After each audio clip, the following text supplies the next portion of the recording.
Hello everyone, I'm Roan Celis Capistrano of 1 Million Club.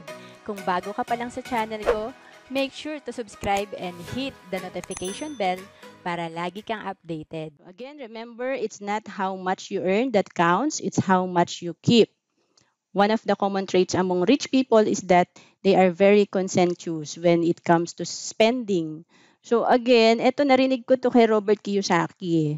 Yung, di ba lagi natin sinasabi, hindi siya sa laki ng kita mo, 'di ba?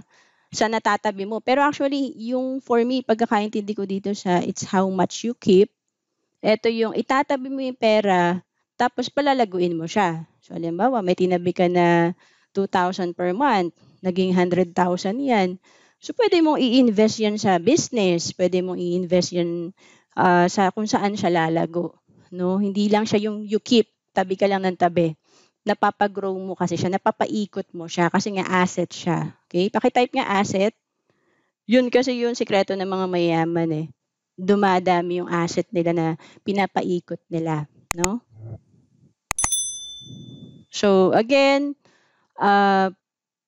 ito talaga yung isa sa mga way, no? Para tumaas yung cash flow natin, yung tignan natin yung mga pwede nating makat, no?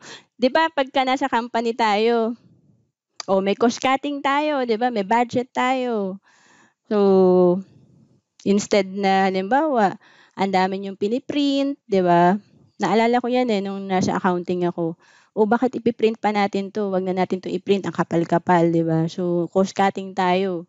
So ang dami natin tinitignan na pwedeng matipid ng company. Nakikita nga natin ang daming tinatanggal na empleyado, yung mga redundancy, 'di ba? Kasi part of cost cutting. Pag hindi nag-cost cutting, babagsak yung company. So ganun din sa personal finance natin. Kapag hindi tayo nag-cost cutting, dadating yung araw, mahihirapan ka, nalubog ka na sa utang o kaya naman talagang matanda ka na, takot ka mawalan ng trabaho kasi walang-wala ka talaga, 'di ba? So ito 'yun. Isipin mo na kumpanya ka. Meron kang mga gastos na titignan mo ano yung pwede mo nang alisin. Okay? Kasi tignan nyo, sa soft drinks pa lang, kung nakakatipid ka ng 1.5 per month, after 20 years, kung na-invest yan at 12%, may 1.5 million ka. 'Di ba? So, sino ba yung nag-retire na naturuan natin ng ganito? Para pag edad niya ng 50 or 60, meron siyang milyon. 'Di ba? So, doon pa lang yan sa soft drinks. Ano pa yung mga dine out? 'Di ba? 4,000 per month. 'Di ba? Kahit nga sa Jollibee ka kumain, 'di ba? Mahina ang 500 pesos, no? Kasi tatlo lang naman kami sa family, isa lang yung anak ko. So mahina lang yung 500 pesos, no? So kung marami pa kayo, mahina tong 4,000. Baka isang kain nyo lang yan, no? Nagtagaytay kayo, mahina yung 4,000. Kaya nga dito, sa pagkain mo pa lang sa labas, 4 million na, no? So ang dami, no? Tignan natin. Kaya sa mga hindi pa talaga disiplinado, maglista po tayo sa notebook. Yan. So yan po yung ginagawa namin mag-asawa. And nag-upgrade na kami ngayon sa Google Sheet na para na-access namin online. Yan. Okay? Ayan, no? Sa pag-iipon, hindi lang siya usapang pera. Tandaan nyo, time.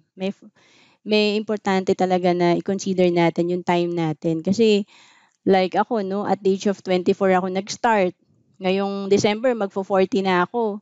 So kung hindi ko siya ginawa na nag-iipon ako, tapos ngayon pandemic, no, kung wala kang ipon tapos 40 ka na, mahirap, no? Pero pag nag-ipon ka na ng maaga, andun na yung peace of mind na nag-grow yung pera mo, no? Na hindi ka takot na wala kang income.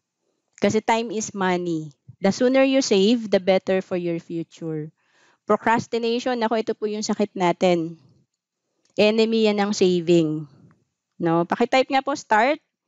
No? Kasi meron sa atin, nag-start na. Kaya lang, hindi po kasi sapat yan. Kailangan gagawin mo siya lagi. No? Consistent dapat. Hindi pwedeng January ka lang naglagay ng investment mo, naglagay sa alkansya mo. 'Di ba? After that, ang dami mo ng excuse, no? Marami kasi tayong pagkakagastusan. no? So when people are young, they delay saving because they think they have a lot of time, no? Ang dami ko po nakausap na ganyan, even yung kapatid ko, no? Nag Nag-start ko siyang kausapin, mga start pa lang siya sa work niya, age 22. Pero nag-start siya sa savings niya, I think mga after 8 years pa. So 30 na siya.